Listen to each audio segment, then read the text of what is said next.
some of us in civil society came up with two documents: People's Voice, People's Declaration. People's Voice, both of these documents are on our website, MCLM website. People's Voice is a 4-page, we don't want this anymore list.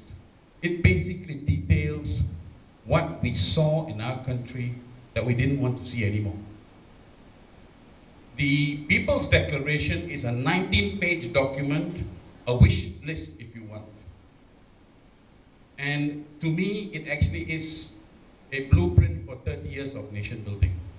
February, we sent those documents out to all the political parties, BN, non-BN. No response from the BN parties. From the non-BN parties, 6 responded to say yes, they would endorse. And those included the 3 Pakatan parties now. Now, because they endorsed those documents, people like Raja Petra, myself, and so many others in civil society went out to drama for them. Why? We wanted to kick BN out into the bloody Indian Ocean, bury them there, and maybe start to breathe some life into the 40% marginalized. It didn't happen. It didn't happen. BN still retained Putrajaya. And without Putrajaya, you do not have the federal power to do the necessary reforms for the 40% marginalized. Okay? Now, what we've done is this. We've looked at the 19-page People's Declaration and said, it's too big. It's too big. It's 30 years. Let's try to come out with something that's doable in 5 years. All right? Let's try to come up with something that's doable in 5 years.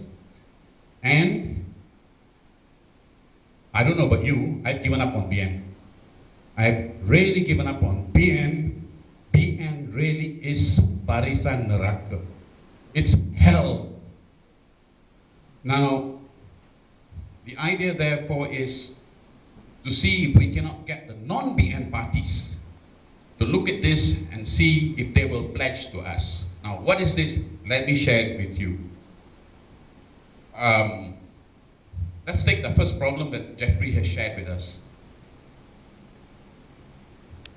Until February last year, I continued to believe all that they taught me in school.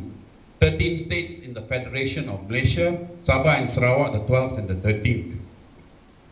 I heard Jeffrey for the first time last year, and I was shocked. And then I started to investigate on my own.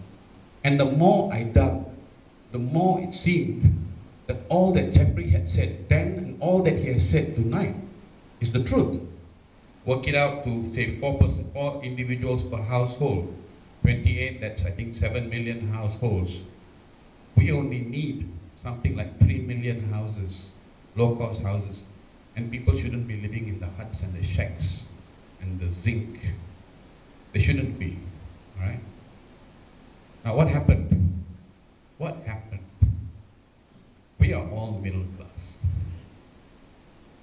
We looked the other way. We saw it happening.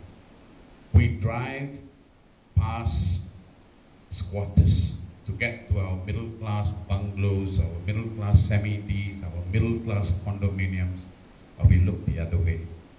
And we have, the extra money in our pocket because we tabled these bills, and before the conclusion of that sitting, these bills are no longer on our statute books.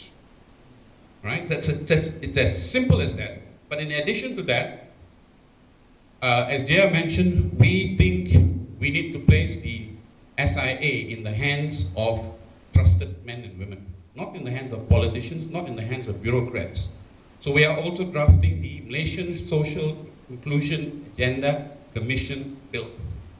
That's being drafted so that there is the mechanism to oversee that without the interference of politicians. One final bill to amend the penal code and to now criminalize the hate speech of the likes of Ibrahim Ali. Alright? We want to take away the Sedition Act. We want to take away the Sedition Act, but we want to criminalize the way he raves and rants and tries to sow discord and hate between the rakyat. So to criminalize that, the penal code to be amended.